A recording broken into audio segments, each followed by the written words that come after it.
Kia ora from New Zealand. Back again, as said. This isn't the edited one. This is just another one. I thought I might share some things I've experienced and witnessed over the years of gang stalking. And that's just one aspect of their vicious, torturous campaign, facilitated by cowards, just saying. Alright, so some things that you might notice straight up would be an increase in traffic around your home, and repetitive, like cars going up and down like a little carousel. Like currently I live on a no exit street, but it's incredible. Like usually it's nice and quiet like this, and for the first, for a period of about 4 or 5 months here, it was like living on a main street. Seriously, they'd just drive up, turn around, come back, in and out all day on their little carousel. Like seriously, who does this shit? You know, what they must have pea brains to be. Anyway, it's probably the big dollar. I don't know, or they're completely mind controlled, which is, of course, extremely possible. Round and round and round they go. Anyway, so that's one of the things you notice. It looks pretty mindless to me. Another thing they'll do is park up empty cars. Like in another neighbourhood I lived in, there were parked cars all around the neighbourhood that sat there for days. Some of them sat there for weeks and collected like 1 million tickets. And that was, I was doing a lot of walking at that time, and there were people like pulling up beside me, and they were busily on their phones, so busy on their important little phones. And there was like fleets of them, like with matching number plates, like changing like the last number the way through, and I can't remember what one of them was, but it was something to do with evil. Yeah, anyway, that was one. So they park up in empty cars, they'll leave them, and sometimes for days and weeks. Number plates, you might notice a lot of triple numbers or similarities to your the initials in your name, or or dates or something. It'll be something that is designed to catch your attention. Cars with empty trailers, there's a funny one. Noise campaigns, they drive up and friggin' down, racing around with the empty trailers that have never got anything in them. And like I noticed that one at that previous neighbourhood I was talking about, but they'll go through these little stages. Like they must, have a little handbook or something, and there'll be like, 3-4 different people driving around all friggin' day with their empty trailers up and down, up and down, up and down. And they can be quite noisy, so the noise campaigns are for real.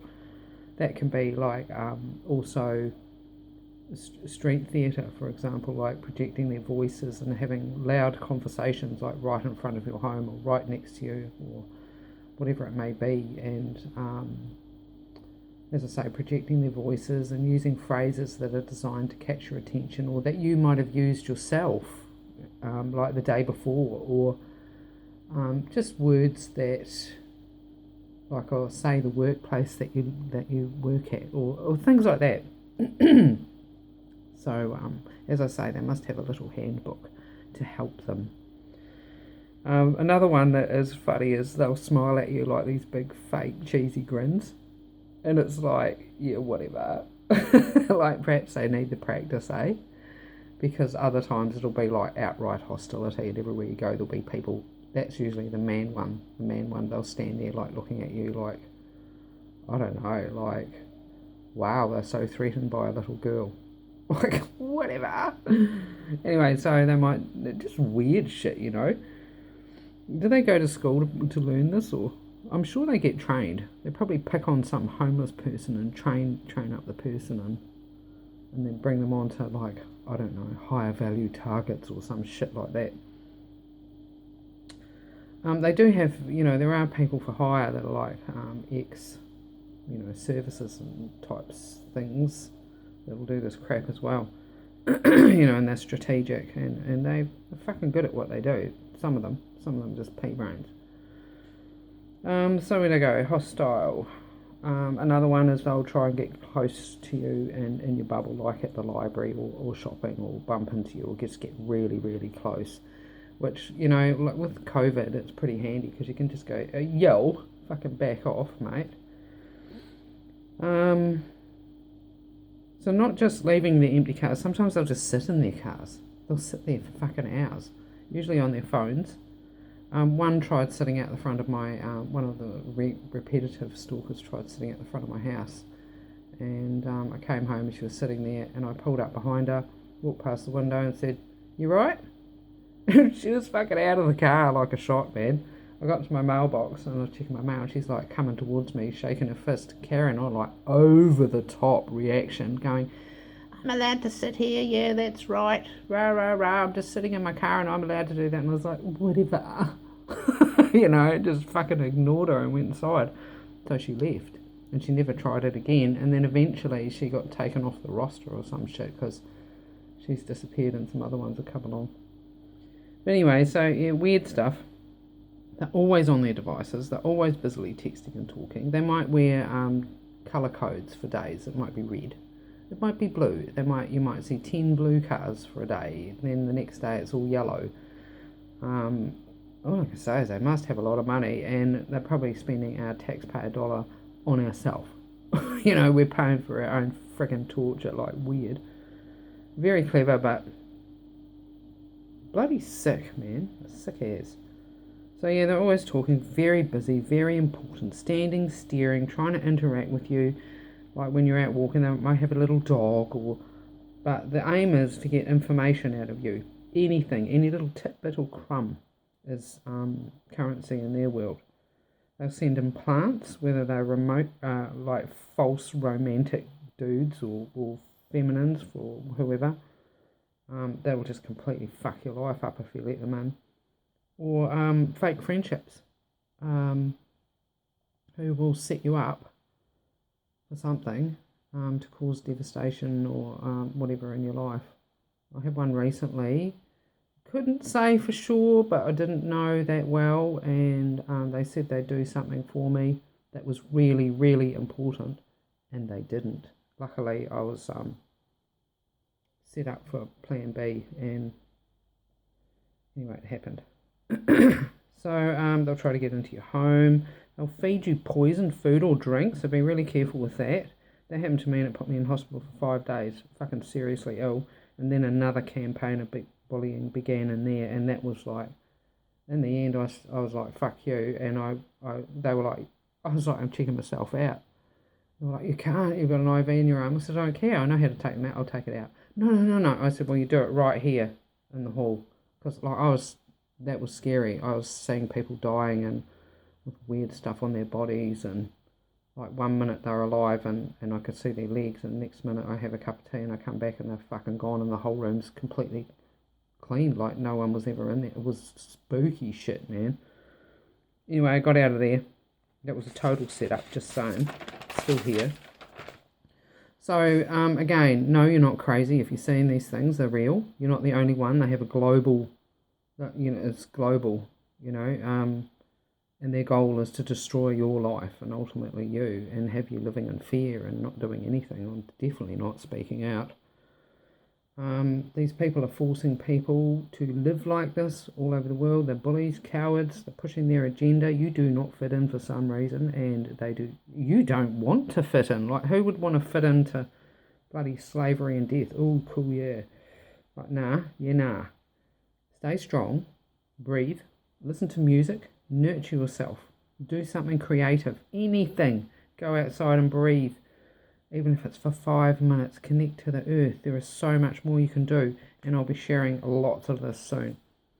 Remember, they are threatened by you, your existence, and they feel entitled to your time and energy and to boss you around. Like, what? Think narcissism on a big scale, because that's exactly what it is. And there's not very many of them. Like, they've got their little minions running around, but there's not very many of them at the top. They know who you are too. Don't even doubt it. Stay cool. When the EMF stuff is happening, if you've got that as well, be safe. Do your breathing. Try and distract yourself. Have music going in the background, but do that breathing and bring yourself within. Don't let them push you around as much as you can. You've got to create a way of coming out on top, whatever your language, and I've got lots of them to share. So most of all, try not to pay attention to them.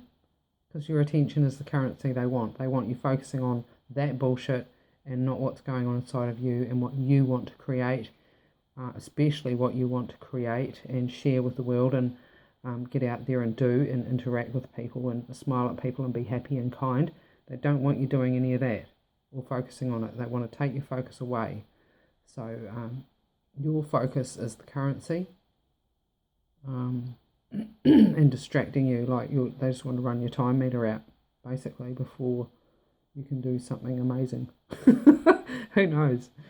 But I'm pretty sure that's what it is. As I say, there's lots more, and when I start doing these, sometimes I think of more stuff, and sometimes I forget things. But yeah, hey, we'll get there, eh?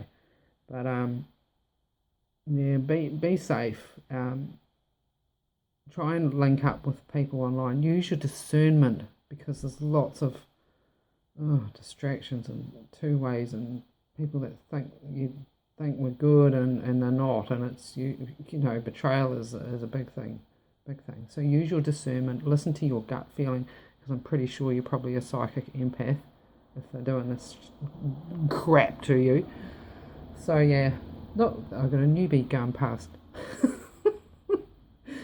Anyway, I'm going to get on and have a good day, and it's the sunshine out there. Like, we're in the middle of winter here, and it's hot as here, but I know that means it's snowing on the other side of the island or on the passes and stuff, so it won't last for long. So get out there in the sunshine, enjoy it, breathe it, touch those trees, feel that grass, breathe the air, even though it's all poisoned. Great thought, eh? So yeah, keep your amusement up, switch yourself to positive, retrain yourself to be your happy, normal self. Like, they're trying to train you out of that. So this is how we fight back. This is one of the ways. So awareness and sharing information. So get out there and do it, whatever your it is. Yeah, so I'm going to carry on editing these things. I need help with that, so I have support, luckily. Yeah, so I forgot about my coffee. Yeah, so enjoy your day. Remember your breathing, and as I say, you're not alone. You are not alone. That doesn't make it okay, but you're not alone. So you're not crazy. You're not alone. Get through this day. Enjoy this day. And count your blessings, because you do have some. We'll call them moorings, because be less isn't a good thing. Be more. Be more. Be more. Yum. Cheer from New Zealand. Kia ora. Take care.